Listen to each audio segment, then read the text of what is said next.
Since 2009, Nick and Joe have been spearheading a groundbreaking research project. A project that requires them to stop thinking like human engineers and start thinking like beaver. The hope is that beaver, by doing what they do in building dams, particularly in the headwaters and upper parts of many catchments and watersheds, the hope is that they can help with water resources in providing a bigger store of water that slowly releases that over time. We believe that rather than having one large structure that has huge impacts to the ecosystem, we have thousands of small beaver ponds that they maintain that have benefits to the native ecological functions in that area. We like to think of ourselves as pretty experienced, pretty good engineers, and this is an engineer that has at least 40 to 50,000 years on us in terms of experience. Nick and Joe's team believe that by restoring beaver populations to more historic levels, they will have a big impact on watersheds across the country. And that, in turn, could save areas from mega droughts, areas like Las Vegas. But turning back the clock is never easy, especially given America's checkered past with these eco-engineers. If we look at sort of exploration of North America, most of it was driven in quest of furs and the pelts of beaver. And if you look at the old accounts from these trappers of what these rivers and streams were, this is a completely different landscape. People were removing 6 beavers per kilometer, a lot of places. Beavers were very abundant, and we trapped them to near extinction. Their furs were worth more than gold, literally. And now their furs are about the same price, unadjusted, but 15 bucks at most, a pelt. And so that pressure in terms of them as a fur resource is really backed up. He is on his way to a beaver pond, busy engineers who have become too numerous. This isn't the first time that an extraordinary experiment involving beaver has taken place. During the 1950s, some downright outlandish measures were used in the name of beaver conservation. This man is carrying beaver live traps. Into the holding crate they go. Whoops. Get back in there, old girl. That's better. The Idaho Department of Fish and Game wanted to move the beaver to a nearby protected area to irrigate the local land, but they didn't know how to get them there. It was then that one of their employees devised an ingenious solution. The plane makes a careful approach, ready for the drop. Now into the air and down they swing, down to the ground near a stream or a lake. The box opens and a most unusual and novel trip ends for Mr. Beaver. He's on his way now. His nose and his instinct tell him where to find the water. There are plenty of beaver in Bridge Creek, the reach that Nick and Joe are studying. But there's still a big problem. A problem that means if the team can help the beaver store water here, they could do it anywhere. The problem is there isn't a lot of large woody material for them to build their dams in. The vegetation that beavers have to work with are small willows, about the diameter of my thumb. So they build a dam, but then they blow out every year because there's a lack of large woody material to build stable dams. One of our motivations was trying to build dams that lasted a little bit longer than what the natural beaver dams were lasting. Well, what if we put in a little bit bigger material? Will that buy them a little bit of time? And so it can last through a typical flood, maybe not the huge flood, but a flood that you get every year. We did a very simple approach, which is to just put fence posts into the stream. These are just round posts that we pound into the stream, and we've basically made our own beaver dams. We weave willow branches, we push rocks and mud, we just pretend we're beavers, we muck around in the river. And these beavers, they build on these structures. They know that that's a good spot because of these stable structures. We started trying to think like a beaver and build actual beaver dams. So the project was really about trying to help beaver help us restore this system. But can Joe and Nick's human beaver dams really work? And if they don't, What will become of the City of Sin?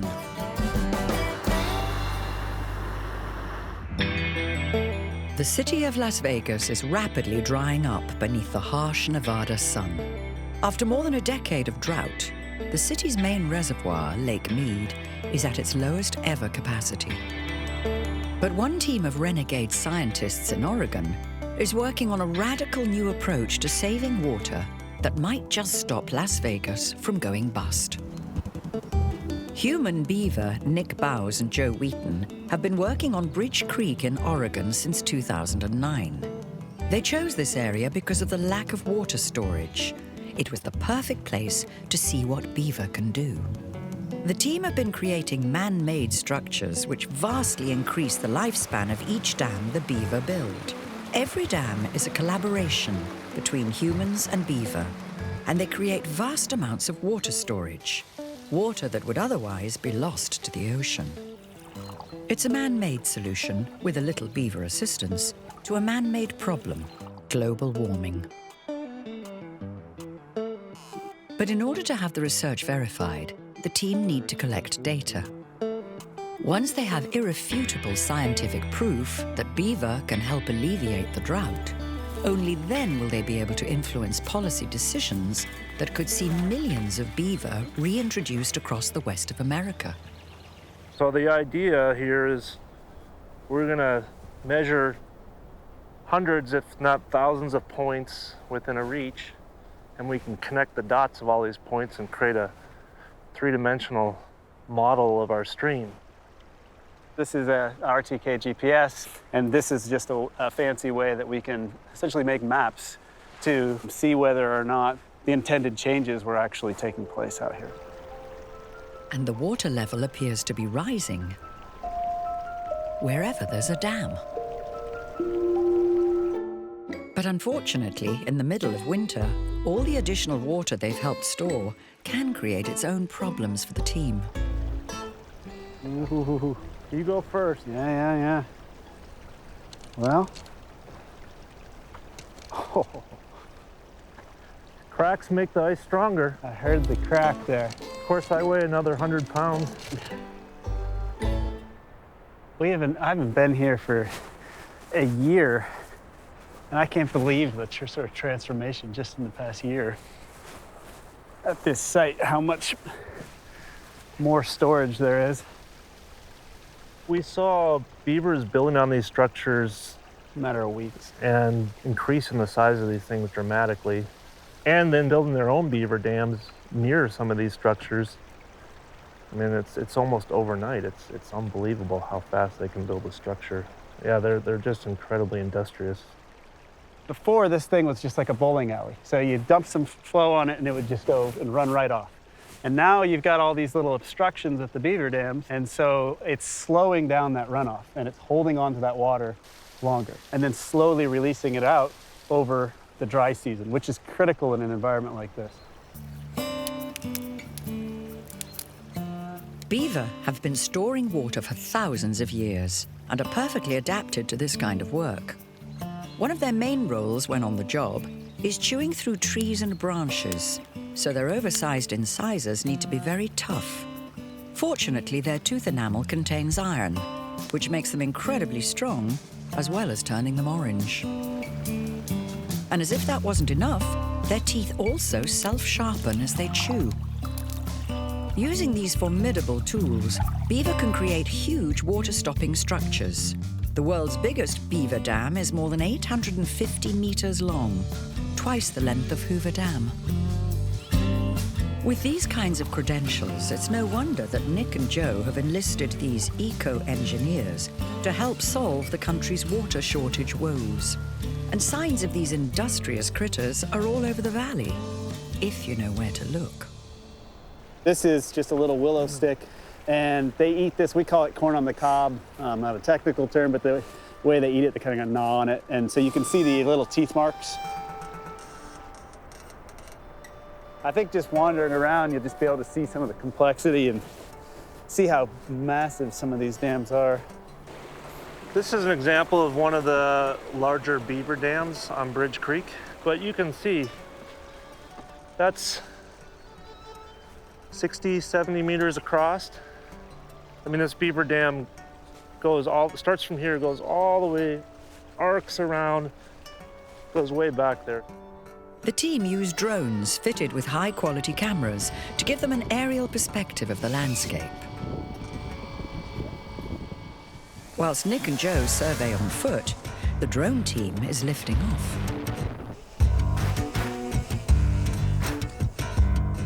Once the drone is airborne, its footage reveals what an incredible amount of water is being stored by just a few dams.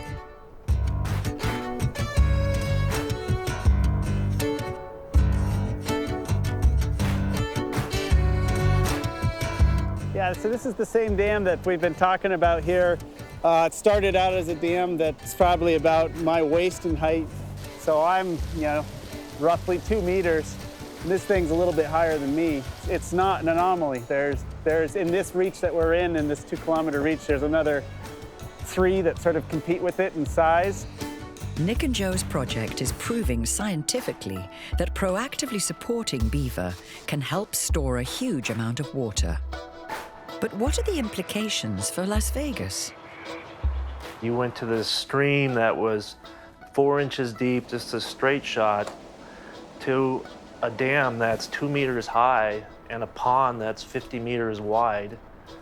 And it's a totally different environment. It's just unbelievable. When you look at the storage in those individual ponds, it may not be that much individually, but a small watershed like this may be able to support something like 1,000 dams. And suddenly those small numbers start adding up to reasonably big numbers. In the face of unpredictable climate change, people around the globe are coming to terms with a world in which extreme droughts are the new norm. And with one of America's main freshwater reservoirs running at less than 50%, scientists in America are turning to nature's greatest engineers for help. One small group of dedicated beaver advocates might still be able to turn the tide and save the day. In northern Nevada, we've seen how beaver can help ranchers store water, and in doing so, capture their hearts and minds. On streams where the beaver have come back in the last 5 to 10 years, we're just seeing tremendous benefits. There's so much water there now. And once you have water, you have everything. Water's the building blocks of life. In downtown Martinez, we've seen how these furry critters can politicize an entire town into demanding policy change. I would like to see the relocation policy changed in California, and I would like to see more and more cities allowing beavers to relocate themselves and just working with them. And finally, in the snow-capped mountains of Oregon, we've seen irrefutable evidence that beaver can save water, and on an impressive scale. The amount of work we could do with just the amount of money to do a site assessment for a dam would be amazing. If we use beavers, we use these structures, we could do for a fraction of the cost to building these large-scale dams. There are currently around 10 million beaver across the United States, and ecologists have calculated that the environment could support up to 80 million more. That many beaver would be able to store more than 33 trillion liters of water. That's enough to fill Lake Mead 9.5 times over. It's been said that America was first built on the pelts of beaver. Could it be that in the face of climate change and huge water shortages, the most powerful nation on the planet will once more owe its very survival to this humble rodent? Instead of building 5 to 10 really, really massively expensive dams, I'd like to build hundreds of thousands of dams, and they're all these little leaky, messy beaver dams, and instead of us building it, I'd like to be relying on this rodent to do it. If the people of Las Vegas don't take heed, there could be nothing left of the city of sin in as little as 20 years. So it's over to you, Las Vegas. It's about time you learned to love your beaver.